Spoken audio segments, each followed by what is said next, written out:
भीमराव, मुझे बहुत डर लग रहा है। महाराज मुझे ऐसे नहीं छोड़ेंगे। डरिए मत काका, आप मुझ पर विश्वास रखिए, मैं आपको कुछ नहीं होने दूंगा। काका, चाहे जो हो जाए, चाहे वो जितना डरे, मत डरिएगा। और ये बात हमेशा याद रखिएगा कि अगर कोई डरे ना, तो डर उसे देखकर खुद भाग जाता है, लेकिन कभी कमजोर मत पड़ना। सही कह रहे हो भीमराव, मैं कोशिश करूंगा। तुम अपना ख्याल रखना। हाँ, अपना ख्याल रख लूंगा, अब भी रखना।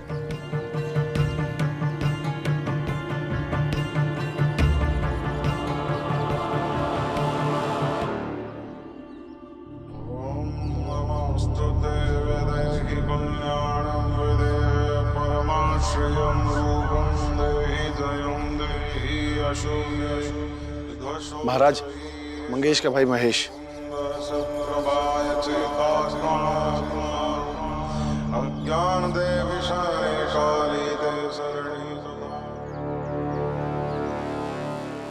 दंडवत प्रणाम करो महाराज को। चल।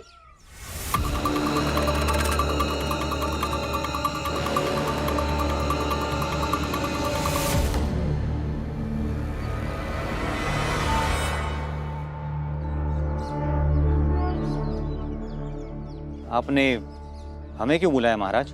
सुना है तुम्हारे और तुम्हारे भाई के बीच में जमीन को लेकर कुछ विवाद है।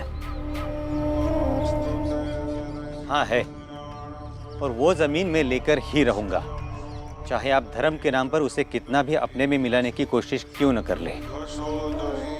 महेश, महाराज के सामने खड़ा है, सोच समझकर बात कर। सोच समझकर ही बात कर रहा हूं। क्या मैं नहीं जानता? पहले आपने मंगेश को समझाया, फिर उस जमीन से कलश निकलवाकर उसे डराने की कोशिश की, लेकिन भीमराव ने आपकी योजना की धज्जियां उड़ाई। तब अब आपने मुझे बुलाया है। अच्छा, तुझे हमारे बारे में बहुत कुछ पता है? पूरी कुंडली जानता हूं। तो अब अपनी कुंडली सुनो। 4 साल पहले गांव के मंदिर से भगवान के मूर्ति के सोने की आंख तुमने चुराई थी। गुनहगार ठहराया गया मंदिर का पुजारी। 3.5 साल पहले ईश्वर की मूर्तियों की तस्करी तुमने की थी, और आज तक कोई चोर पकड़ा नहीं गया। अभी 2 साल पहले तुमने अपने ही सगे साले को मारकर फेंक दिया था। लोगों ने समझ लिया किसी जंगली जानवर ने उसे खा दिया होगा। और अभी अंग्रेजी सरकार की माल की गाड़ियों की डकैती में तुम्हारा हाथ था। हम सब कुछ जानते हैं, हम सब कुछ साबित भी कर देंगे। सारे सबूत हैं हमारे पास।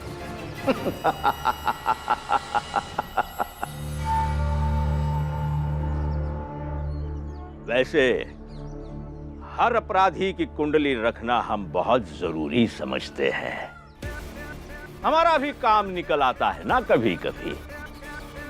अब 2 विकल्प है तुम्हारे पास। एक, हमारा साथ दो।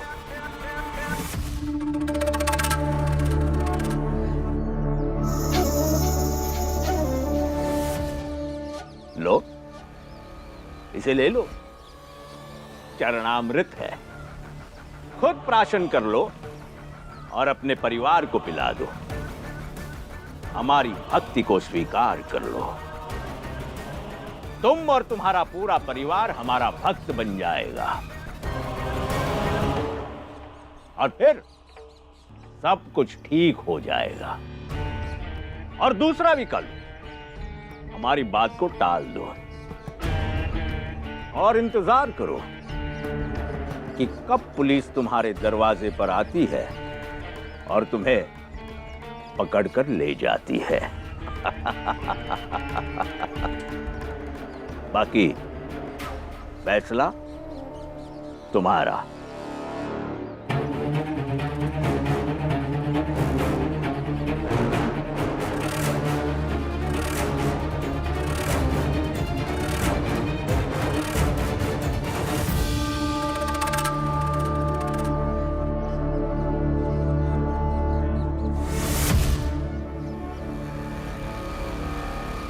बताइए महाराज, मुझे क्या करना होगा? जाकर अपने भाई मंगेश से कहो कि आज के बाद उस जमीन के टुकड़े के लिए तुम उसे परेशान नहीं करोगे, कभी नहीं। किंतु उसने उसके लिए तुम्हें 5,000 रुपए देने होंगे। किंतु वो पैसा तो उसके पास होगा नहीं, तो वो आएगा भाग भाग के हमारे सेठ के पास, और फिर वहीं हम खेल कर देंगे।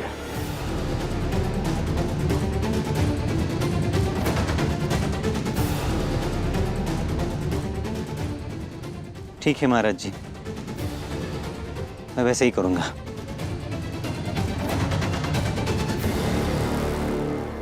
कल्याण हो। वाह महाराज वाह, परिस्थितियों को अपने हिसाब से मोड़ना कोई आपसे सीखे। लेकिन महाराज, आपको इसकी कुंडली कब प्राप्त हुई? जब इसके बारे में जाना। किसी व्यक्ति की कमजोरी का पता हो तो उससे जीतना बहुत आसान हो जाता है, और हमने ये जान लिया था ये व्यक्ति ऐसा है, तो फिर उसका अतीत भी कुछ कुछ वैसा ही होगा। धन्य है महाराज, धन्य है आप।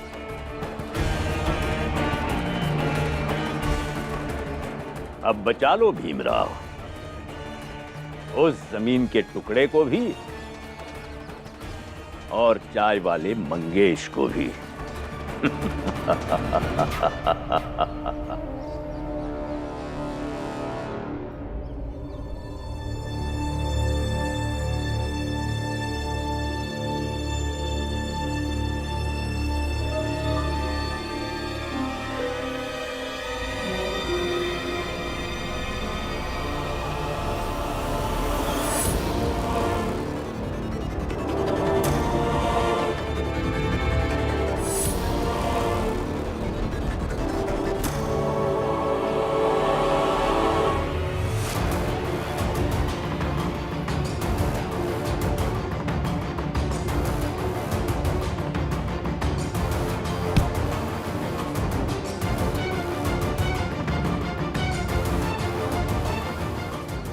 और ये बात हमेशा याद रखिएगा कि अगर कोई डरे ना, तो डर उसे देखकर खुद भाग जाता है। भैया, आप मुझे डराने आए हैं? मैं डरने वाला नहीं। आपको जो करना है कर लीजिए, क्योंकि कोई अगर ना डरे तो उसे डर देखकर चला जाता है। मैं तुझे डराने नहीं आया हूँ, मैं तो बस अपने बीच चल रहे जमीन के विवाद को सुलझाने की तरकीब बताने आया हूँ। कैसी तरकीब? देख मंगेश, हम दोनों एक ही माँ बाप के बेटे हैं, तो मैं बस यही समझाना चाहता हूँ कि इस विवाद से हमें कुछ फायदा नहीं होने वाला। देखिए भैया, ज्यादा गोल गोल मत घुमाइए, जो बात करना है वो बोलिए। तो मैं बस यही कहना चाहता हूँ कि इस जमीन के बदले तुम मुझे 5,000 रुपया दे दो, बस फिर जमीन तुम्हारी। भैया, हम कैसे मान लें कि 5,000 देने के बाद भी आप मुझे परेशान नहीं करेंगे, तंग नहीं करेंगे? मैं तुमसे वादा करता हूँ कि इस जमीन को लेकर मैं तुम्हें कभी तंग नहीं करूँगा। हाँ, लेकिन अगर तुमने मेरी बात नहीं मानी तो फिर समझ लेना। धमकी दे रहे हैं? अरे पगले, इसे धमकी थोड़ी बोलते हैं, मैं तो बस रास्ता दिखा रहा हूँ हम दोनों भाइयों के बीच शांति स्थापित करने का। देखिए भैया, पहली बात तो मेरे पास 5,000 रुपये है नहीं, और दूसरी बात, अगर 5,000 होते भी तो भी मैं नहीं देता। अच्छा, तो अब धमकी का सुर सुन ले। अगर कल सुबह तक तूने मुझे 5,000 रुपये नहीं दिए तो घर में तुम्हारी बीवी है, बच्चे हैं, उन्हें उठवा लेंगे। फिर ज़मीन भी जाएगी और बीवी बच्चे भी। और हाँ, अब रोते रोते उस भीमराव के पास मत चले जाना, क्योंकि अगर तुमने भीमराव को एक बात बताई तो यकीन मानो, आज नहीं तो कल मैं तुम्हारे बीवी बच्चों को निपटा ही लूंगा। बस भैया बस, बहुत बोल लिया आपने। हम दोनों के बीच में परिवार को मत लाइए, मत दीजिए धमकी। मैं डरता नहीं हूं किसी से। चिल्लाओ और चिल्लाओ, और जब चिल्लाते चिल्लाते थक जाओ ना, तो ये बात जरूर सोचना कि उस भीमराव के चक्कर में कहीं तुम अपने बीवी बच्चों को ना खो दो। लेकिन जो भी सोचना कल सुबह तक, समझे? चलो। जो करना कर लीजिए, डरता नहीं हूं मैं, नहीं डरता।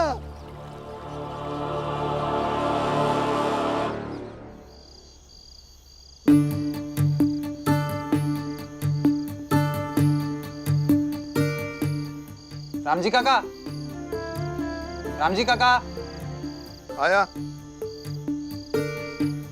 ये पैसे का हिसाब हो गया है, आप एक बार देख लीजिए।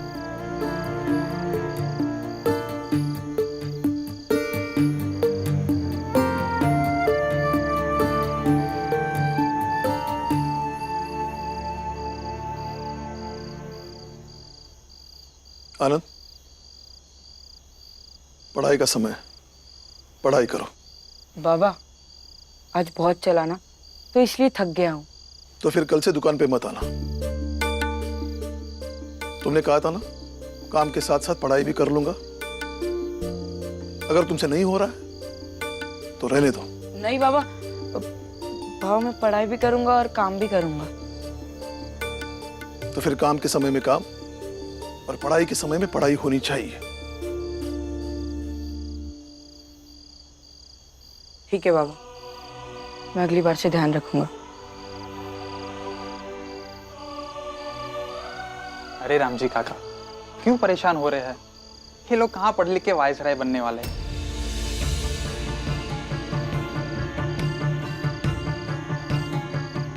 क्यों? पढ़ाई लिखाई सिर्फ वाइसराय बनने के लिए की जाती है? पढ़ाई का सबसे बड़ा लक्ष्य होना चाहिए अच्छा और तार्किक व्यक्ति बनना। इसलिए आइंदा मेरे बच्चों की पढ़ाई के बारे में कुछ मत कहिए।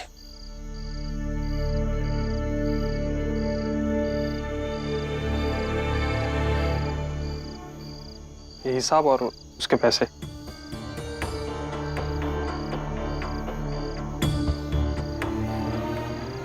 हाँ देख लीजिए, ज्यादा पढ़े लिखे तो है नहीं, क्या पता हम बुरे हो। कुछ धांधली ना कर दियो मैंने। देखिए, ऐसा मत कहिए। क्या करें, आपको तो ज्यादा पढ़े लिखे लोग ही अच्छे लगते हैं। तो पढ़ा लिखा ना होने का मतलब बुरा होना ही नहीं होता है। वो क्या है ना भीमराव, इनकी मजाक की आदत अभी तक गई नहीं। चलिए खाना खाने। आप लोग भी आइए, खाना खा लीजिए। चल आजा। ये बाला कहाँ रह गया? बाला भैया, बाला भैया, बाला भैया, बाला भैया आप कहाँ हो? अब शायद घर के पीछे होगा। बाला भैया पीछे भी नहीं है। बाला भैया जहाँ भी होते थे अब तक घर आ जाते थे, पता नहीं आज क्यों नहीं है।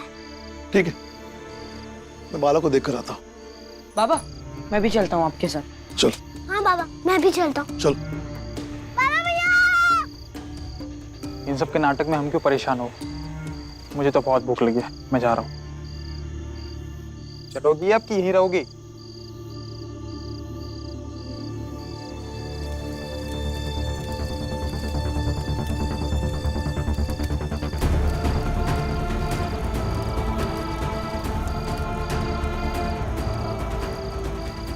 इस जमीन के बदले तुम मुझे 5,000 रुपया दे दो, बस फिर जमीन तुम्हारी। लेकिन जो भी सोचना कल सुबह तक। भीमराव ने कहा था किसी भी कीमत पे डरना नहीं है।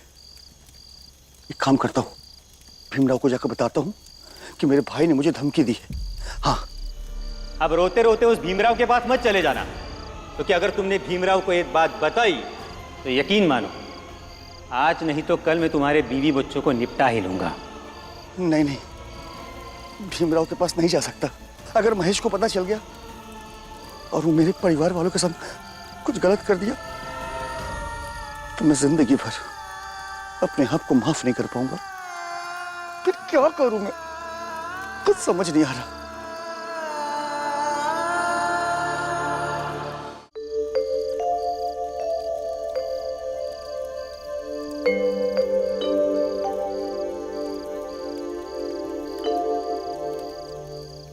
अजीब पागल है वो बाला भी, एकदम से बैल बुद्धि है।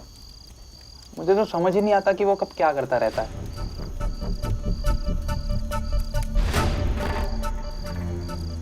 और तू बैठी क्या कर रही है? पंखा चला ना।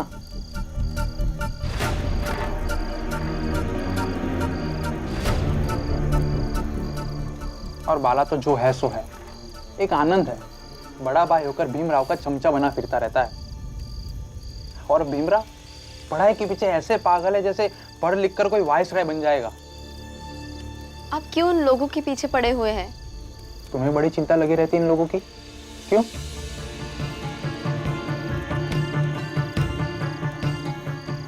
बाला भैया अभी तक नहीं मिले, पता नहीं कहाँ चले गए हैं।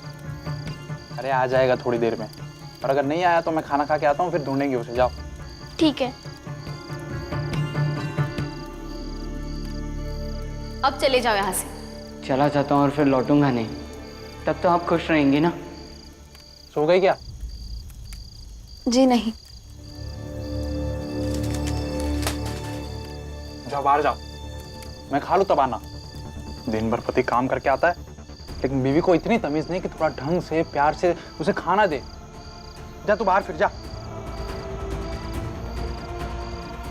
जाते कि नहीं यहां से? जा।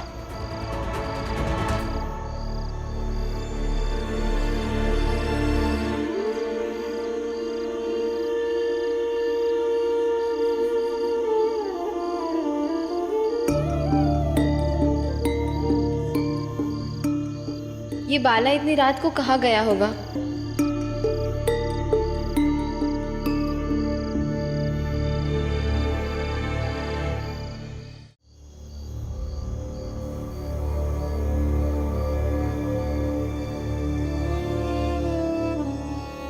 बाला, बुआ, बाला भैया नहीं मिले। ऐसे बिना बताए तो वो कभी कहीं जाता नहीं है, आज कैसे चला गया? कब आएगा बाला भैया? आ जाएगा बेटा, घबराओ मत। बाला भैया?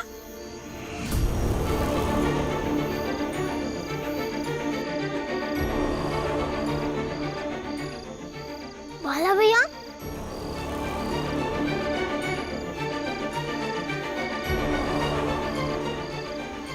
बाला, तुम कहाँ थे? बस पासी के गांव में बाजा का कार्यक्रम तय करने के लिए गया था, इसलिए लौटने में देरी हो गई। लेकिन बेटा बताना चाहिए था ना, घर में सब लोग परेशान थे। कल से बताकर जाऊंगा बाबा। चलिए बाला भैया, खाना खाने चलते हैं।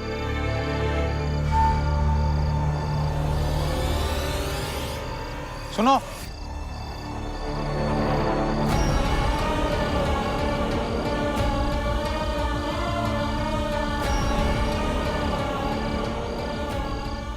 इधर आओ, इधर आओ।